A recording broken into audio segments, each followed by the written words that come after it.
Now, I know you're all excited to be here as we count down to Avengers Endgame, the grand conclusion of 22 films in the Marvel Cinematic Universe. So without further ado, please welcome the cast and filmmakers of Marvel Studios' Avengers Endgame.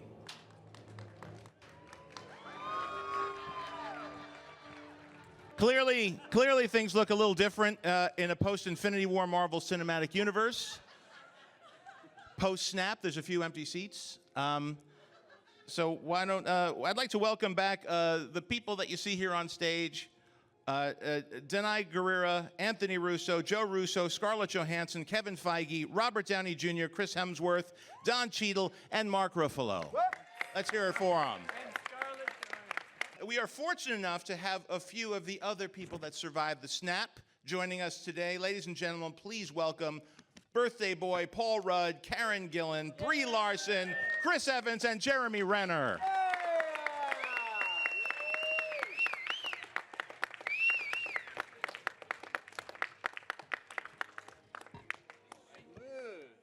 Let's start with where it all started, Mr. Robert Downey Jr. I have a question here on the card. When you first suited up as Iron Man, could you envision Tony Stark's arc and where you wanted to see the character go? And how did you approach building such a memorable character? I've been thinking about this recently. There's always two tracks, at least in my mind. One is the sky is falling, and the other is the sky's the limit. And as we had those many discussions in the high desert and shooting the film, I'm reminded now that I was talking a lot of smack, saying, "Wait till you see where this goes." But in the moment, I was just hoping, day to day, we were making good scenes and getting good stuff in the can, and usual gobbledygook. I just wanted to not drop the ball. Was it a surprise early on that Iron Man amassed an army of devoted fans? And what do those fans mean to you today, Robert? Again, I've been just feeling like I'm kind of an oddball Manny, who I've been offered the opportunity to usher in this larger, as you were saying, family and stuff, and I look around and we are close and growing closer by the moment. To me, it's just the coolest relay race in the history of entertainment, for my money. So, and a relay race is a good way to put it, because it has been a collection not just of different actors portraying superheroes, but also filmmakers carrying the torch from one film to the other, and all of it under the guidance of Mr. Kevin Feige sitting next to you. Now, 11 years ago, yeah, let's hear for Kevin. 11 years ago, you could not have predicted the 22 films you've produced in the Marvel Cinematic Universe would be so wildly successful and popular. When did you actually begin to realize that you had something big on your hands? Well, big is relative, but it was, we hired a great director to do the first film in the MCU. And then we hired a great actor. And we had fun making that first movie, as you all recall, and it was sort of the success of it. The bar for success was pretty low. It felt high at the time, but it was not that high. It was comparative to other Marvel films that had been out in that general area, which is what we wanted to compete with. But as we were making the movie, and as we were looking at dailies, and as we were looking at effects tests coming in, we realized that this was really going to be special, and even perhaps more special than we thought. And then that opening weekend, and the response to the trailer, frankly, with you coming out at Hall H at Comic-Con for the first time, showing that trailer, there started to be a much bigger sort of wind behind our back, combined with Mr. Sam Jackson's cameo that we secretly did on that Saturday at Playa, and then leaked the next day. And the response to that, and that people picked up that meant this interconnected universe, which everybody knew from the books, but had never been done in the movies. Right, and what makes Avengers Endgame so special that it's the most highly anticipated superhero film ever? Well, what's special is all the actors on this stage, all the actors who are not on this stage. And as you said earlier, the family that has come together this decade plus, and the fact that Robert said it so well in the trailer, part of the journey is the end. And about 4 or 5 years ago, we all started talking about doing something at every turn, including the first Iron Man film. We talked about, how can we do something that's never been done before? What if the superhero outs his identity at the very last shot of the movie? Well, you can't do that. No one does that. You can't do that. What would we do next time? I don't know. Let's do it. 4 or 5 years ago, we talked about, what haven't we seen in films based on comic characters? We haven't seen an ending. a definitive conclusion to an overall saga. So that is why it's called Endgame and why I think it's very, very, very special. And Anthony specifically, how does the surprise ending of Avengers Infinity War affect the tone of Endgame in the aftermath of Thanos' destruction? Well, first of all, thank you for saying that, John. And secondly, you know, Joe and I, we speak constantly about the debt we owe to you for starting this whole thing. And we both remember that moment that we sat in the theater and watched that first Iron Man for the first time. And I remember that feeling of like, I wish we were part of this, you know, and we had no idea that years later we actually would be. So, I mean, that was an epic moment in a movie theater. So thank you for that. So the ending of Infinity War is, you know, look, Joe and I have mentioned this before, like one of our favorite storytelling adages is write yourself into a corner. And what we take that to mean is like put yourself in a place on a narrative level where you have no idea how you could possibly move forward from here. And that's a great place. That's a very exciting place to be. And it forces you to come up with some really creative ways forward. And we've tried to do that with the endings of every single Marvel movie we've done, and perhaps never more so, of course, than Infinity War. You know, we are very committed to the ending of that movie. We think that, stories lose their meaning and relevancy and resonance unless there are real stakes. And for us, moving into this new movie, into Endgame, the story is very much about how do these characters, how do these heroes deal with loss, resounding loss, true loss, devastating loss. That's what they've experienced in Infinity War, and that was a unique experience for all of them. And how does a person move forward from that moment? How does a hero move forward from that moment? And the way our road into this story is how is everybody on an individual level dealing with that experience, and then how do they collectively deal with it? And Joe, what do you want audiences to experience when they watch Avengers Endgame?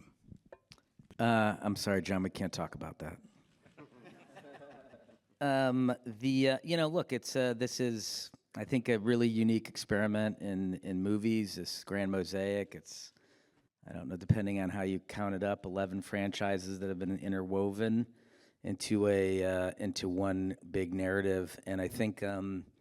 A lot of people have invested a lot of heart and soul into the characters, and when we take these movies around the world, it's really it's heartwarming to see people come up to you and say, "Hey, I started watching this with my classmates when I was 10 years old. Now we're all 21, and we're all going to go see this together." Or my parents have taken me to every movie, or my grandfather's taken me to every film, and it's a real sense of community and sharing in these stories and believing in them, and I think with Endgame.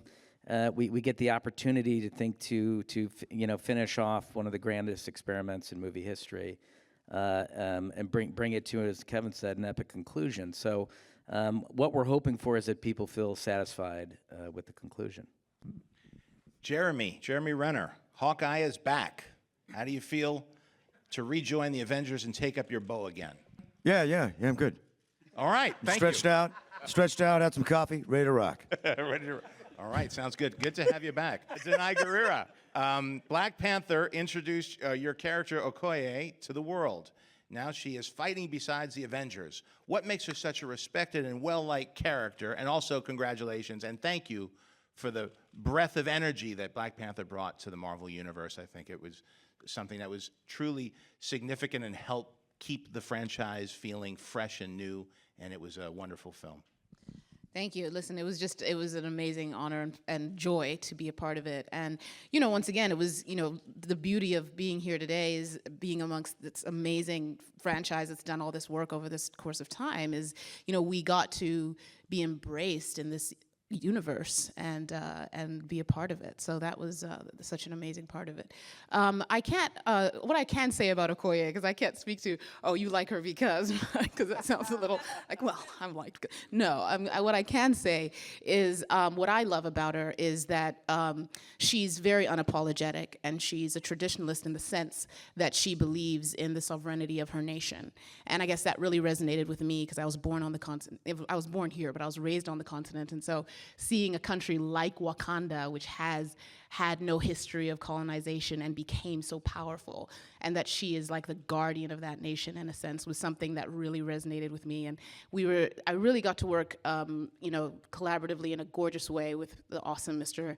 Ryan Coogler, who really allowed me to imbue her with the idea that she has a good time. She doesn't have rage issues. She doesn't have that going on. She loves her life. She loves her country. She loves her people, and she'll do whatever it takes to take care of what must be done.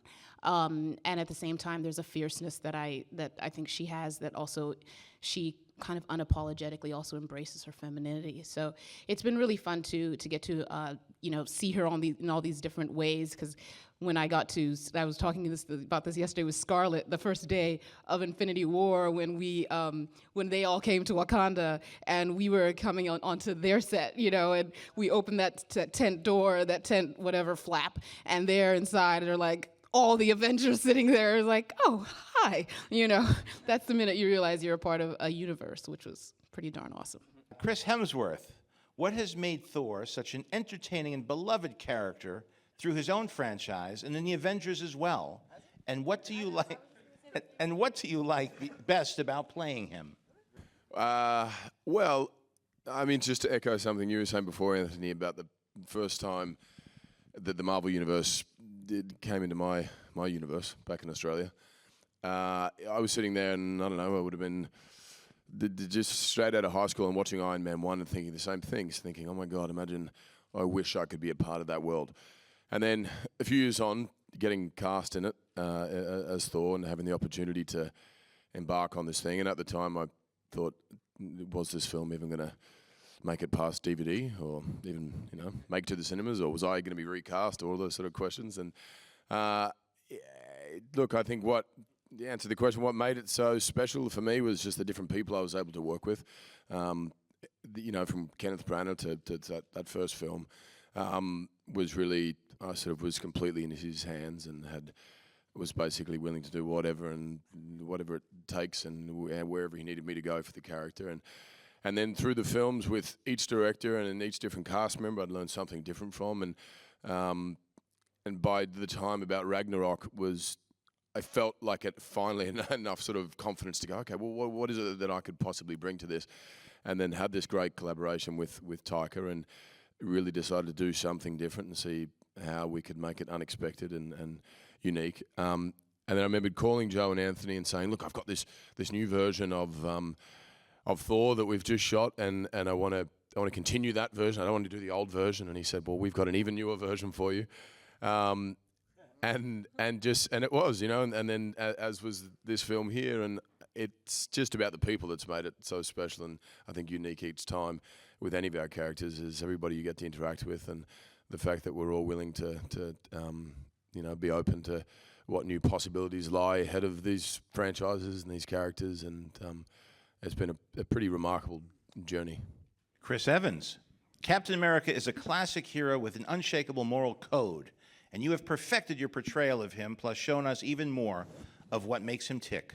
What has it meant to you to play him, and what do you like best about Captain America in this film? There's been so many wonderful elements of working on this movie, and I'll echo what Chris said. Just truly, not to, it could seem like a safe answer or something, but really, honestly, the friendships and connections I've made over these 10 years now, it truly has become a family. And Scarlett Johansson, Black Widow. Yes, that's me. Yes, you have been part of this since Iron Man 2, and your character has always represented women as strong and equal. And for you, what is the best part of playing a character in this universe? The character really started as, a sort of secretary, a sexy secretary with a skill set on the side, and Posing as, thank you.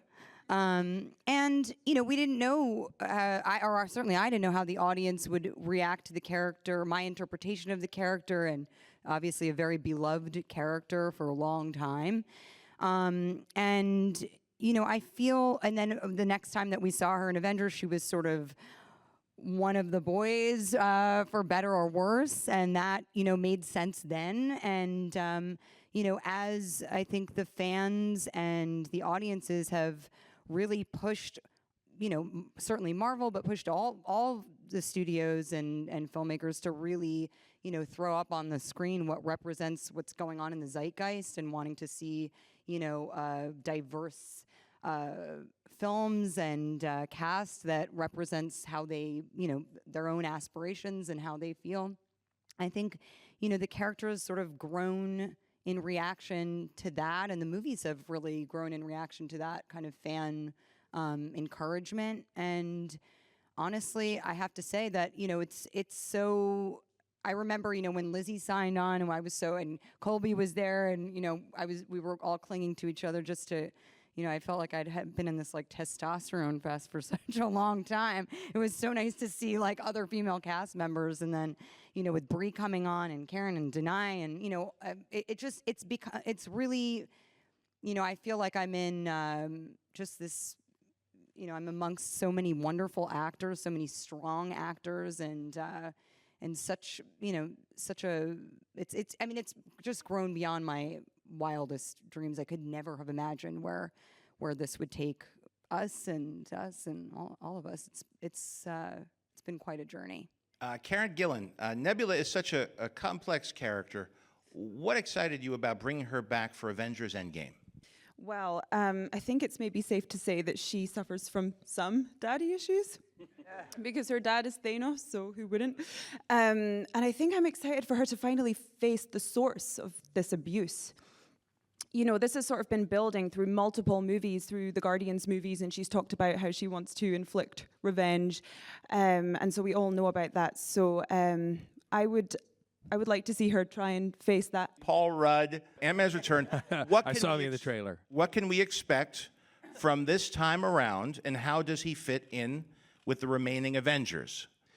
Well, I did see the trailers. I do know that I'm in it. Yes. How I fit in, how any of this works, it remains to be seen, and it's going to be fun to have audiences discover it along with us. We haven't seen it either. But it's not part of the question. Okay. But I must say, everyone is kind of echoing the same sentiment, which is this sense of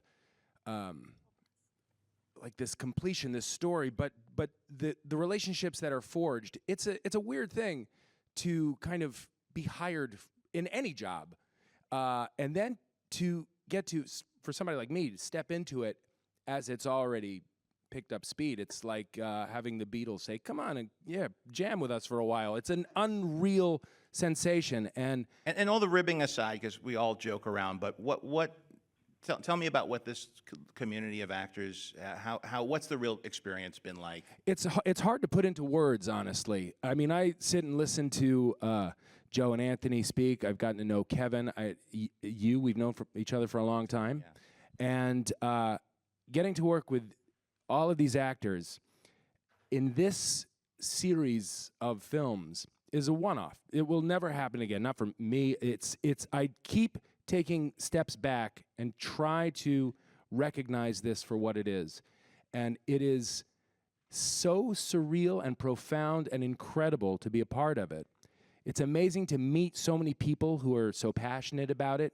It's incredible to meet so many kids whose lives are affected by these characters. And to play a small part in that, pun intended, is just something I will always treasure. And so to be here on this panel today, amongst all of you, is really just an incredible feeling, and I'm just honored to be a part of it. Brie Larson, everyone is waiting to see Captain Marvel in action with the Avengers. Did working with them on this film connect you to the bigger MCU picture, and how did that feel? I came at just the most magical time, I think, to come exactly at this 10-year anniversary. And really my first introduction to everyone was the 10-year photo, which was a really remarkable and special day and super surreal, and also like not allowed to talk about it. So the whole thing has always felt like a dream. And this film will always be personally dear to me because it was my first time playing Captain Marvel. We shot this first. Right. So I had to stumble and try to figure out who this character was with no script for this and no script for Captain Marvel either, and perform for the first time in front of legends. But but it was incredible. I mean, I think the other part of it too is the set feels like this balance of, as big as it is, it still feels like a bunch of kids, like just like what I was doing over summer break, making movies in my garage. There's still this sense of wonder and play and encouragement, and of course, this film deals with some heavy subject matters, and so you're bouncing in between things that feel very deep and serious, and then we're going off and playing Boggle, which I am very good at, just to be clear.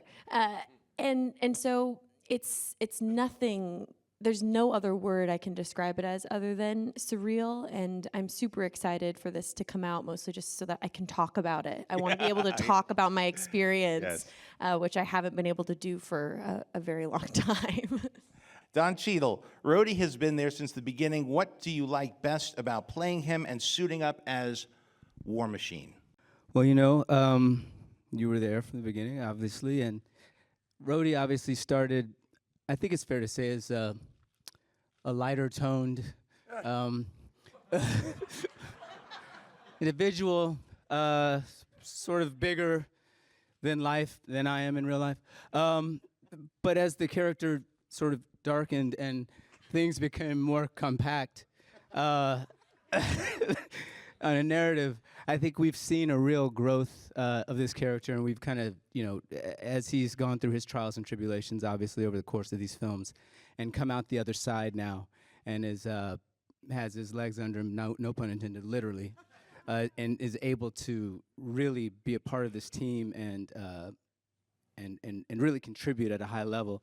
It's been a lot of fun to see where he's come from and to see where he's gone and see what else happens next. But, you know, kind of to echo what Bree said, we've had a great time this whole time, being together and, you know, having the Downey lunches that we have, that he's put together, and to get to know these people. I've always known their work, but to get to know them as individuals and get to know them as people and get to be friends, and to come back, to get to keep coming back to these relationships again and seeing where everybody is, and people have had kids and families, kids going on to college, and other people having kids and relationships started and ending. It's just, it's rare to have that kind of an experience over the course of 10 years with the same group of people, so it's really nice. That leads us to Mark Ruffalo. This cast has met up many times now, either in part or whole. Some describe it as family.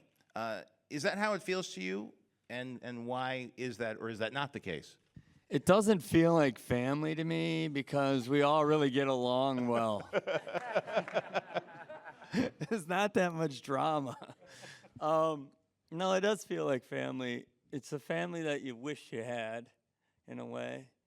You know, as actors, we're like vagabonds. We kind of bounce around. We have these intense relationships, and then you don't see anybody until you get nominated for something, or you're nominated in something, and you end up in an award ceremony. What's that like? Speak for yourself.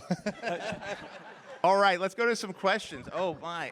For the Russos, you guys have shown amazing restraint in what you haven't revealed about this film so far. How did not having sort of feedback to trailers and major set pieces, how did that affect you putting the film together and putting its final touches on without sort of having that audience feedback coming from trailers that show more of the film? Look, at the end of the day, my brother and I, we came to this material because we're fans. We grew up loving the comics. We came to the series. We came to the MCU already fans of the MCU. So the thing, like the energy we move on is our own passion and our own excitement. And that's how we tell stories. We learned long ago that you have to tell stories for yourself. You can't be thinking about how others might receive them. So for Joe and I, because we have such an intimate relationship with the material, because we have so many amazing collaborators, starting with Kevin, we are able to just really fashion the story around what we want to see as fans. How do we surprise ourselves? How do we excite ourselves? How do we challenge ourselves? How do we force ourselves to keep digging deeper and keep exploring this narrative and these characters in ways we never imagined? That's how we guide ourselves through the process. And while once the film is complete and we put it out in the world, we really have no idea how it's going to be received. And then sort of once that complete film is experienced and digested and responded to, I think that's the moment where we are then filled up with a reaction. But as we're executing, once we conceive the film and start executing, we're not really second guessing what we're doing. We're really focused on chasing the initial vision that we had for it. Absolute honor to be across from all of you. Obviously, with the end of Infinity War and the Thanos snap is a very emotional thing for a lot of audience members to experience that. And Robert, I've been wanting to ask you this since I saw that film, and specifically just staying with Infinity War, shooting that moment with Spider-Man, having him turn to dust, and the actual acting and the emotion of that moment, just what it was like to shoot that scene specifically on that day. And for each of you, do you have a particular person who turned to dust that was the most emotional for you to watch as an actor? But Robert, for you first. It's one of those things where you go like, wow, I think we just made a pretty serious choice here. But I think audiences like that. I think audiences are so smart and now so they require to not be fed the same drivel as even 20 minutes ago. It's like we need novelty, and I think that what the Russos and Kevin have been able to do is provide that in spades.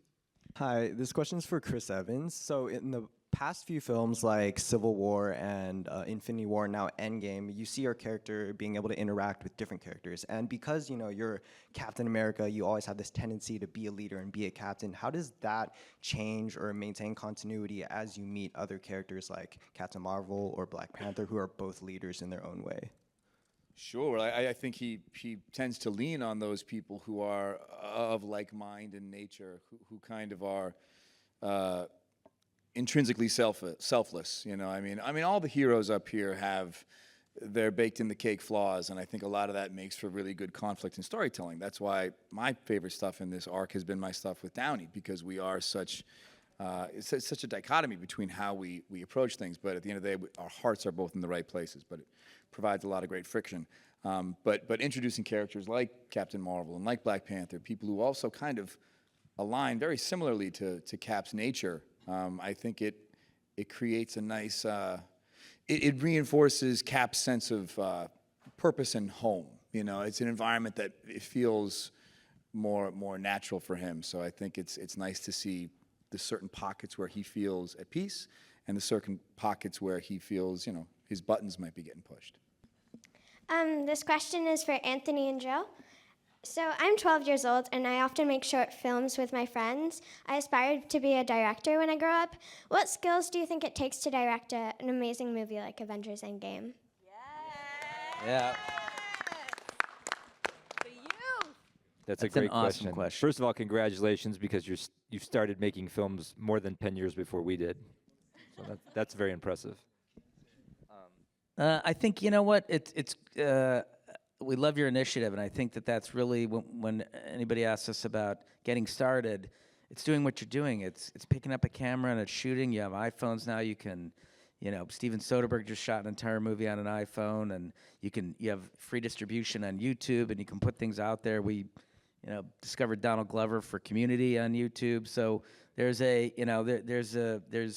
it's much easier now, I think, for people's voices to be heard and seen than it was when we started, and you had to go out and get a camera and buy a really expensive film and figure out how to get it developed. And so I think, find a story that you want to tell, be really passionate about it, care about it, and then go out and tell that story. And I think that's really the secret to being a successful filmmaker. Please join me in thanking the cast and filmmakers of Avengers Endgame. And thank you, John.